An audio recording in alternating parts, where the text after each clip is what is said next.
Mors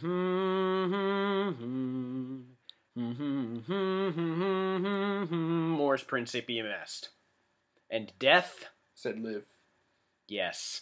This is the brand new, long time coming, 6 years about in the making album from the melodic death metal band Mors Principium Est. And I've been listening to these guys for a while, and I think a few of the things that they've done are just absolutely fantastic, particularly a few tracks off their album, The Unborn, are just absolutely amazing masterpieces of melodic death metal.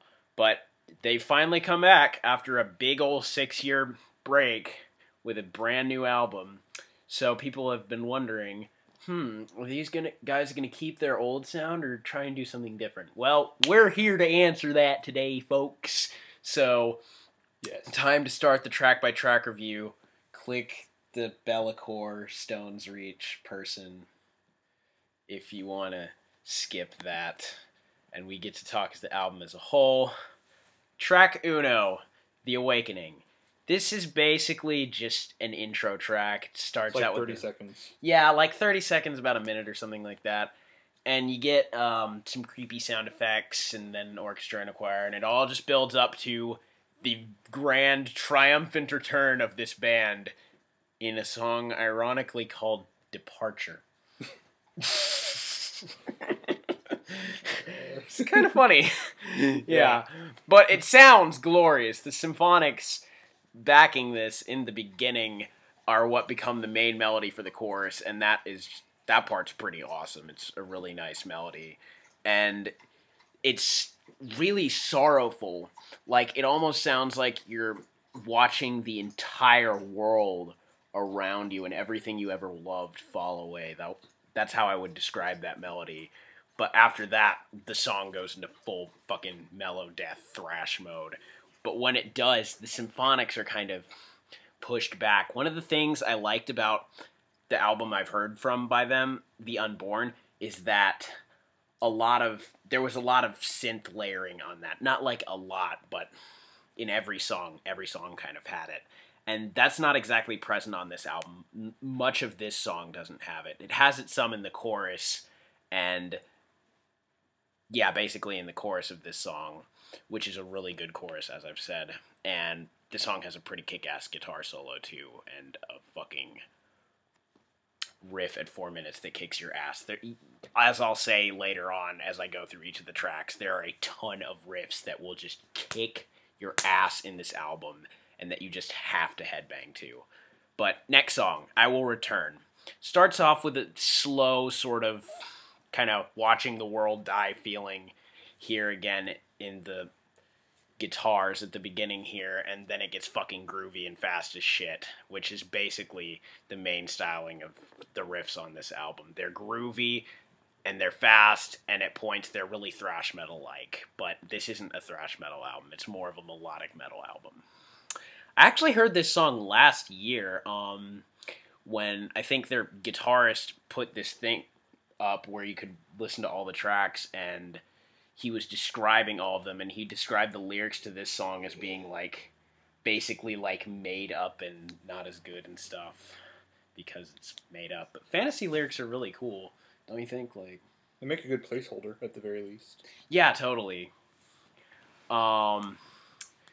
This song has got some sexy fucking sweeping in the bridge section, and it's a short bridge, but it's a really cool section for this song. Great song.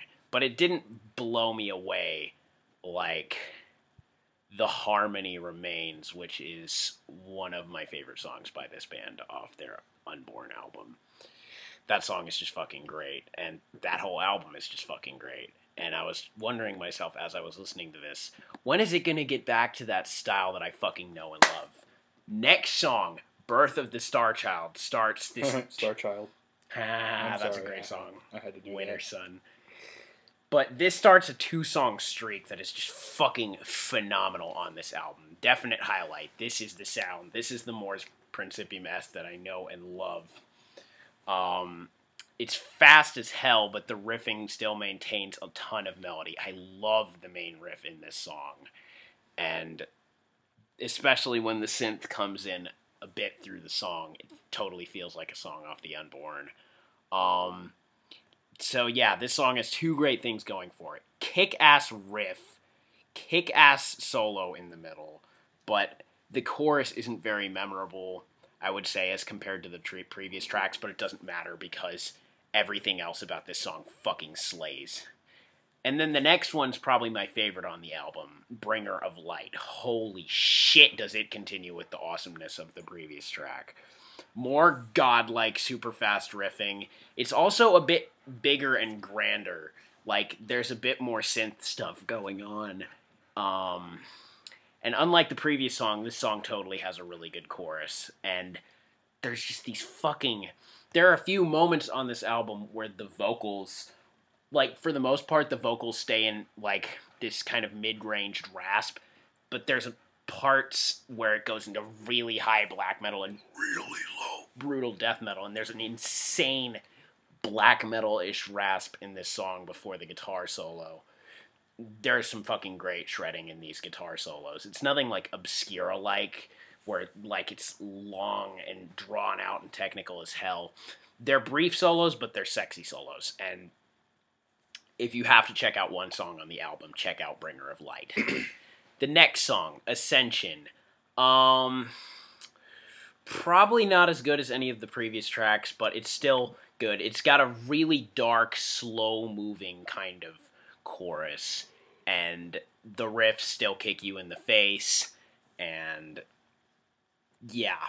It has its moments that will allow it to, like, stand out from the other tracks. That's what this album does.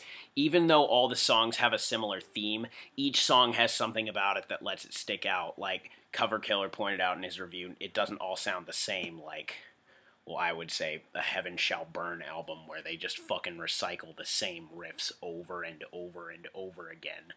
But yeah, this song, if anything, is definitely distinguished by the dark, brooding kind of chorus. And there's also some fucking awesome blast beating drums at the end. Then you get to the title track, which is actually just an instrumental. It's a short 2-minute instrumental, but it's really, yeah, like, it's really piano and orchestra driven. And it's got some really kind of almost progressive melodic guitar lines at points. You can, like, lose yourself in this. You can just, like, kind of relax and sway along, almost like you can at points in some of Nea Bliviscaris' music. It's great. Then you get to the first single from the album, Destroyer of All, and there's a fucking shotgun cocking sound effect right before this song basically shoots you with how fucking kick-ass it is. More kick-ass riffs that pummel your face. The entirety of this verse, if you're not headbanging, you are not a true metalhead. Okay, maybe that's going too far, but but yeah, this and Bringer of Light are two of the biggest headbangers on the album for me. Overall, great song. Then you get to What the Future Holds, ? Fast and groovy as hell. This is, like, a really cool song because it keeps groovy throughout, like, except for this one section in the middle that's one of my favorite sections on the whole album. It's like this blast beating over these really lush, harmonious, big chord progressions with, like, the guitars and, like, the stuff behind it. It's just followed by yet another great guitar solo. I mean, like, there's a lot of really good solos on here. I don't know if they're, like, God tier, but they're really good. You can tell all of the members have improved on their instruments on this album as opposed to their previous material. Really strong track. Got a great outro riff as well. Then the penultimate track, Meadows of Asphodel. The strings do here what I wished they kind of would have done on Destroyer of All, or even more so than that, The Departure, the first real track on the album. They kind of back the really powerful pummeling riffs and give them more substance. So, like, there's a big string presence in the riffs, and I think that's really good. It adds another layer of gloriousness to the track. And the chorus here is also an interesting one on the album. the lead guitar actually does sweeping and stuff over the chorus, which is cool because in most of the songs it gets saved for like the solo section or a bridge section or stuff like that, but it combines it here. Definite highlight of the album. There are a ton of highlights to the album. It's just the two in the middle that I said were the standouts stand out the most. And you should check them out, if anything. Last track, Dead Winds of Hope. Now, sometimes sucks when you have this with an album, when you have just like a ton of really strong tracks, and then like the last one's a bit disappointing, you know? Yeah. Like, has its moments though. Yeah, like especially right when you start up, you get that feeling, oh, this is it, this is the final track, this is the final pummeler, but then the main riff comes in and I feel it's really underwhelming. And the chorus is really underwhelming, too. That's not good if you are like a melodic death metal band and you have a song that doesn't have a strong main riff or chorus. It kind of has, like, Kirisuke Gomen syndrome, like, you know, Shogun, like, where the tempo completely changes in the chorus, and it feels like, out of nowhere in a split second, and it's, like, a completely awkward transition. This song sort of has that. But other than that, there's a few kick-ass moments in this song. Like, there's a kick-ass riff in the middle, like one of those pummel you, shoot you in the face kind of riffs, that has a dying fetus lows in it. Yeah, they're like really low gutturals. It's really cool. I don't know if they're as low as dying fetus, but they kind of have the same timbre as dying fetus's guitarists' vocals do. But this is like the only okayish track on the album, which is good, because all the other ones range from like pretty good to really, really good. I'd even say that Bringer of Light is probably my new favorite song by this band, even topping a song that I'm going to talk about and compare this whole album to, The Harmony Remains off The Unborn, because that was easily, without a doubt, probably my favorite Moors song before this. But anyway, now we're into album as a whole time, and I don't know, what would you say as a whole, like your thoughts on this album, Andy? You haven't said a word this whole review. That's not true. You said a few words, but that's it.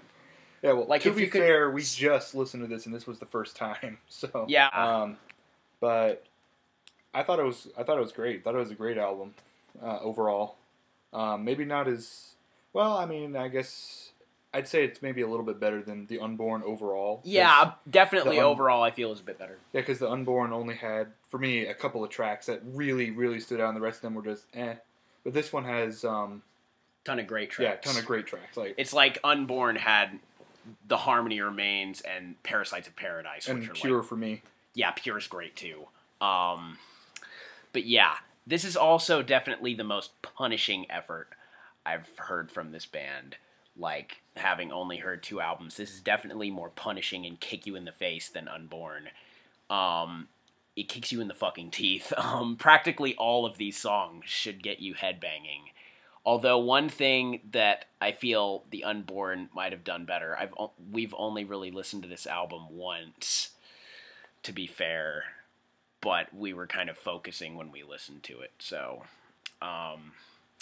while this album may not seem as synth-laden as The Unborn, which is, I think that's your phone, bro. It's a Gmail. Okay. Yeah.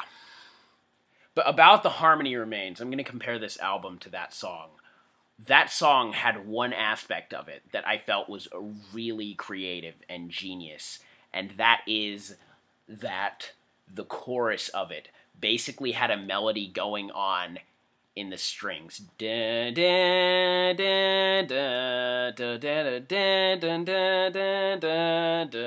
the vocals were done over that, but growled at the exact same rhythm. So you get the effect of like a scream sing. You get the passion of a melody, but like the aggression of a scream. I thought that was genius. That's nowhere to be found on this record. I was hoping they would do something like that once, because that moment is just the stick-out moment of Moors Principium Est for me, period. But there's nothing like that on this album. But it's it doesn't need to have it. It still holds up as an album. The music isn't super technical either, but again, it doesn't need to be. There are a ton of fucking good riffs on here. Yeah. Like, just loads and loads of really good melodeath riffs. Some very strong chorus sections and verses in other songs. Like, they kind of vary. There's no song that... Well, there is Bringer of Light, but... yeah. Some songs have really strong kick-ass verses, and some songs have just, like, these beautiful choruses, which is awesome. And all of the choruses on this album were different from one another. They weren't just copy-paste, which is also really good.